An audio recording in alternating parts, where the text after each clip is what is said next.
আসসালামু আলাইকুম। আমি একজন বাহারান প্রবাসী। অবশ্যই আপনি যদি প্রবাসী হন ভিডিওটা না টেনে পুরো কথাগুলো শুনবেন এবং কি একটা শেয়ার করে সবার মাঝে পৌঁছে দিবেন। আমি গত 2 মাস আগে দেশে আসছিলাম। দেশে আসার পরে আমার ভিসা ছিল আগস্ট মাসের 12 তারিখ, তার মানে আরও 27 দিনের মতো আমার ভিসা আছে অলরেডি। তো আমি টিকিট কাটছি, গালফ এয়ারের টিকিট কাটছি। আজকে 27 তারিখ শুক্রবার রাত 8টার সময় আমার ফ্লাইট ছিল।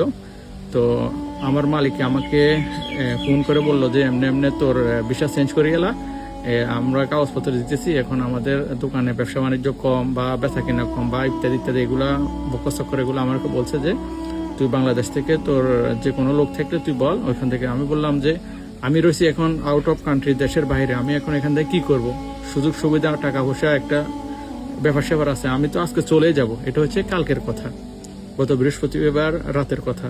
সে হঠাৎ করে আমাকে এই কথাটা বললে কি হয়? এটা তো কখনো হয় না, এটা তো বেআইনসাফি।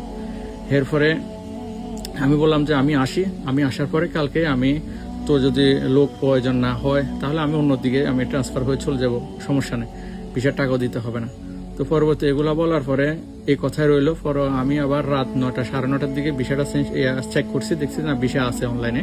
তো পরে আবার যখন আমি সকাল হয়েছে, মানে আজকে সকাল 7টার সময় আমি ঘুম থেকে উঠে অনলাইনে চেক করে দেখি যে আমার অনলাইনে আমার ভিসা নাই, আমার ভিসাটা ক্যান্সেল করে দিছে। এটার সাথে মানে নিকৃষ্ট কাজ আর কোনো নাই, একটা মানুষের লাইফটাকে বরবাদ করে দেওয়া, ধ্বংস করে দেওয়া।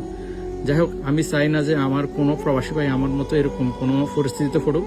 আমি আমার সকল দেশের সকল প্রবাসী, মধ্যপ্রাচ্য সহ সকল দেশে যে এমবেসিগুলো আছে, এমবেসির উদ্দেশ্যে আমার কথাগুলা, আপনারা এই ধরনের নিকৃষ্ট কাজের প্রতি আপনারা আসলে কিছু একটা করেন। এই নিকৃষ্ট কাজটা যেন আমার মতো এরকম আর কোনো প্রবাসীর কপালে না হয়, তার জীবনটা যেন ধ্বংস না হয়। সবাই ভিডিওটা একটা শেয়ার করে প্লিজ, যাতে করে আমার এই ভিডিওটা এবং কি কয় প্রবাসী কল্যাণ মন্ত্রীর চোখেও যায় এবং কি সকল এমবেসির চোখে যায়। অবশ্যই ভিডিওটা একটা শেয়ার করে দিবেন। এমন কাজ যেন আর করতে না পারে। কেউ যদি ছুটিতে দেশে আসে তার ভিসাটা ক্যান্সেল করতে চাইলেও যেন ক্যান্সেল না হয়, এরকম একটা পদক্ষেপ নেওয়া দরকার।